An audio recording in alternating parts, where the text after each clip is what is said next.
Vanakkam and peace to all the esteemed guests on the dais, off the dais, learned professors, and my dear students. When I entered the campus, I was wondering and confused. Is it a Sunday? The campus was bustling with life, all of you alive, active, and kicking, when the rest of the world is relaxing and stretching. Kudos to all of you. Let's quickly look into the challenges for peace in this AI era. A quick look at the way humanity has traversed through industrialization and the era in which we have landed in is the era of disruption. Ever since we started to use cotton, iron, water, power to the various mechanization, automation that has happened, I think we have reached disruptions. Now the biggest challenges, as we had been worried, concerned, is there going to be a shift in control? Because we had always been in control, but now the machines are gaining a lot of intelligence, exponential growth in intelligence. As long as they're going to pretend to make decisions, peace prevails. But what if they make the actual decisions?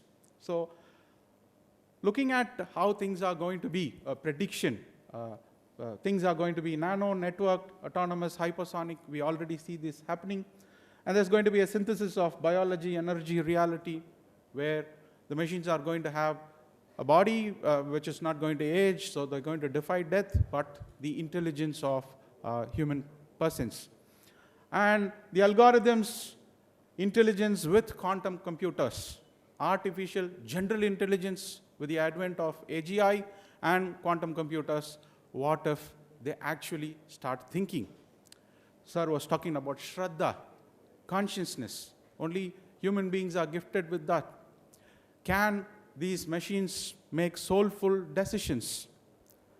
Can they uphold the aram that we talk in Tamil? Robotic dogs join army combat drill. Looks very good, great in fact. Because of extreme climatic conditions, they could navigate and do great work. But the concern, the challenge starts here. A military drone with a mind of its own was used in combat, UN says, in Libya. This is where the challenge starts. A military drone, not an ordinary drone, a military drone. So what if this shift in control happens, or has it already happened? Is the major concern, is the major challenge. Look at this, AI meets war. There was a question about where is AI in peace, where is the correlation? These are the correlations.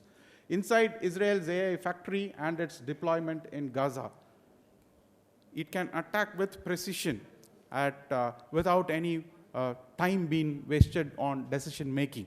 So very, very precise. These are some of the challenges we are talking about. Look at this one. 1 month, 5 lakh face scans. How China is using AI to profile a minority. So their movement is all tracked using AI, using face scanners and so on. So these are the challenges, dear people, that we are facing with. This happened in Myanmar. Algorithm of harm. Facebook amplified Myanmar military propaganda following coup. I will shoot whoever I see. Myanmar soldiers used TikTok to threaten protesters. So there was a lot of hate speeches that were algorithmically manipulated into the system. So you imagine the sense of fear that this social media AI is creating in the fabric of the society. Google employees resign over Project Maven and AI for military.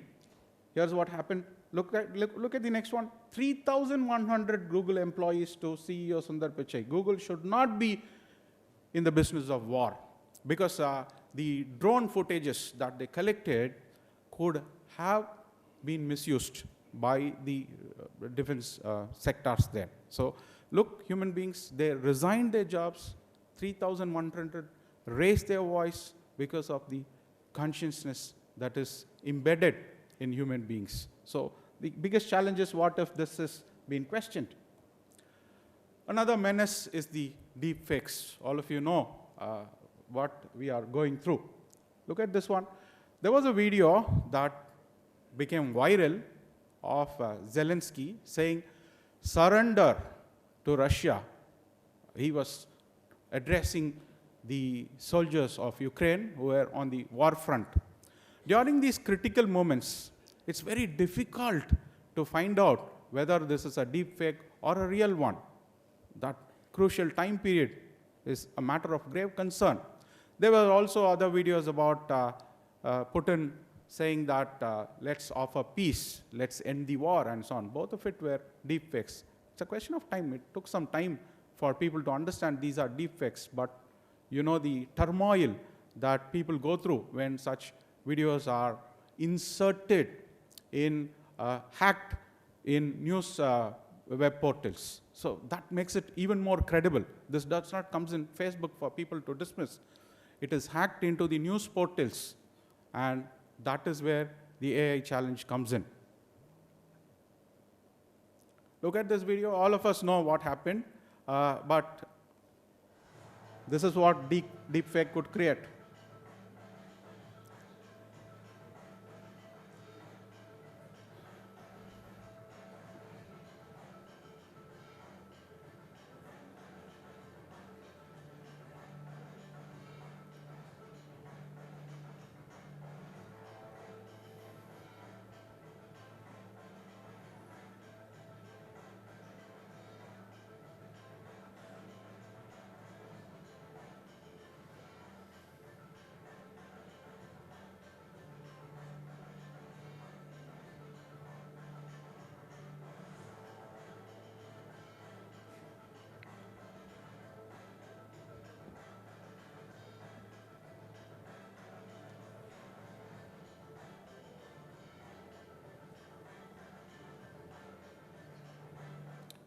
Though all of us today know the difference of what actually happened and what did not happen, this confuses people because of disinformation.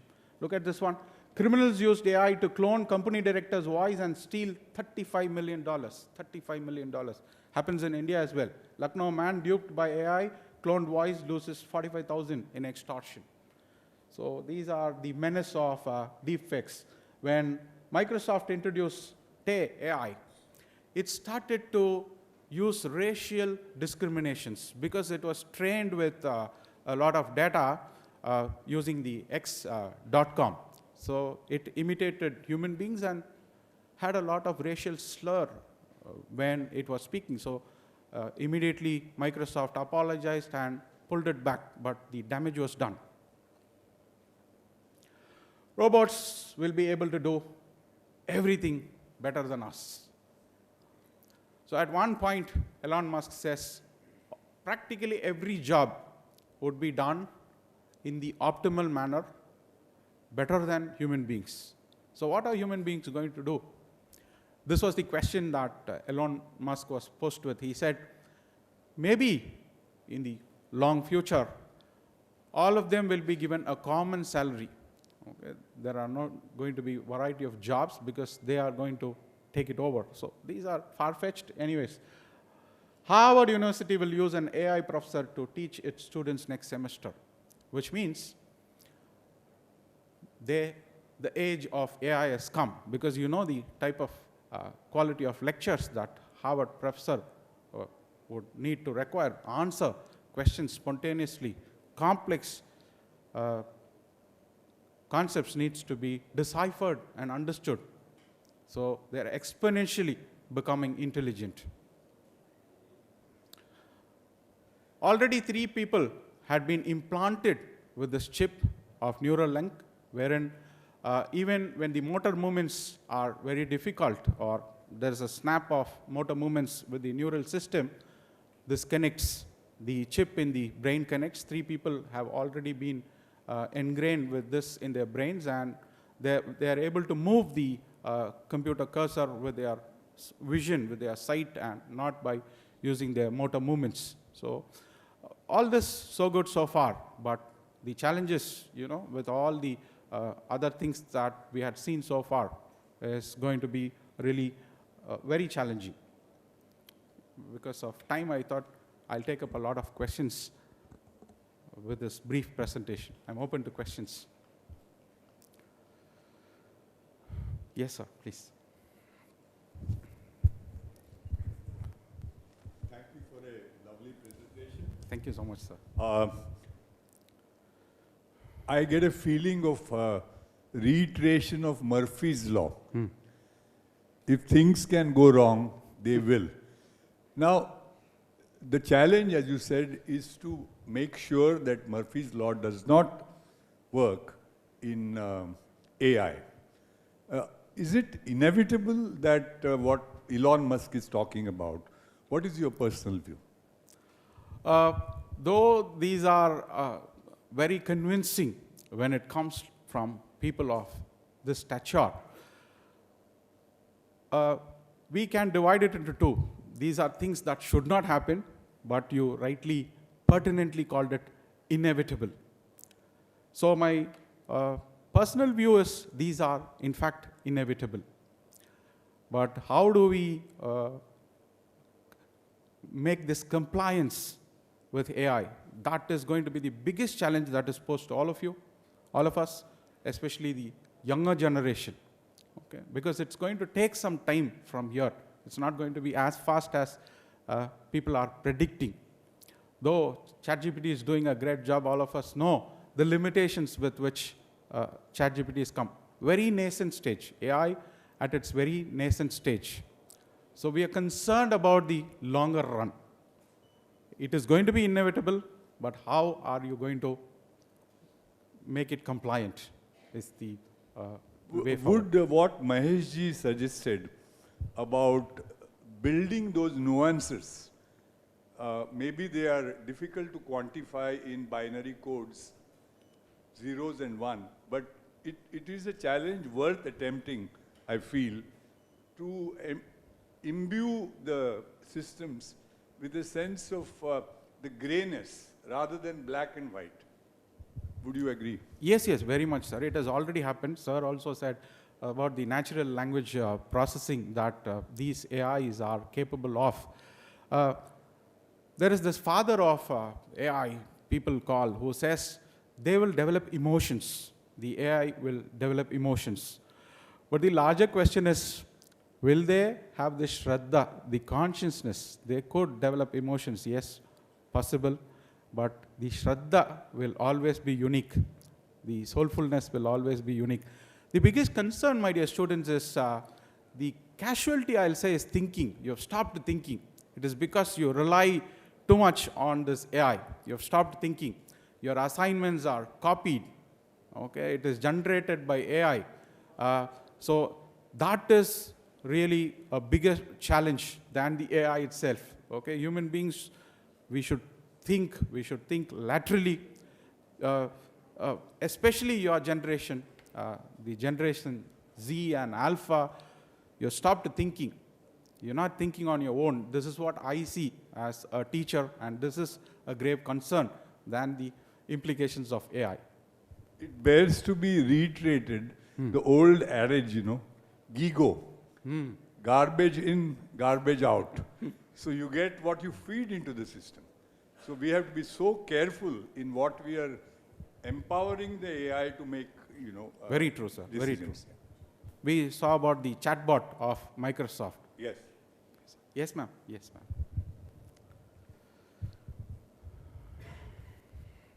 It's on. Thank you very much. Thank you, ma'am.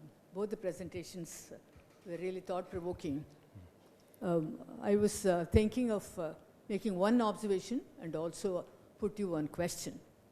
We were alerted, Indians in general, about the dangers of AI by Rajiv Mehrotra, who, with his Infinity Foundation, he tirelessly organized so many programs in the United States. He warned against how Harvard can just create anti-India programs, and people pooed him. He went to various religious leaders and he tried to just persuade them to take a position ethical and moral and spiritual position, it was very difficult for him. He also came to India. He met the Prime Minister. He met all the ministers. He wanted a conclave of people. So you would have been aware of it. I am a naive person, but I do read about these things. And Yes. I don't think at that time the Prime Minister also called for a special meeting on AI, and some people expressed great wonder that the Prime Minister should be interested in knowing about AI. But now people will know that the enemy is not in the doorstep, it's in our bedroom, shall we say. So Raju Mehrotra has really anticipated some of these difficulties, not only with AI, but also with other aspects. Then your profile says that you are also a PhD in English, okay? So one question, this information is not something very new. It can take several forms, okay? And it took dangerous forms during Stalin's Russia, okay? Some people name themselves as Stalin or even Gorky and so on, but there's a difference between Gorky and Stalin, especially the later phase of Stalin. And the one person who fought against this information was George Orwell in his 1984, okay? Not only Animal Farm, but 1984. And we also know that some of the Russian writers have just protested against this, and they were chased out, and scientists were actually crucified and so on. I want to know, I'm unaware, but your students are very intelligent. Yesterday, I listened to them. Is there any kind of literature which tries to stem this great tide against AI, which can almost swamp, displace, and demoralize human civilization? Thank you very much. Thank you, ma'am. Thank you, ma'am. I think sir had given a wonderful presentation. I would go by whatever sir had given, the table of semantic meanings. So that would that should be the guiding factor.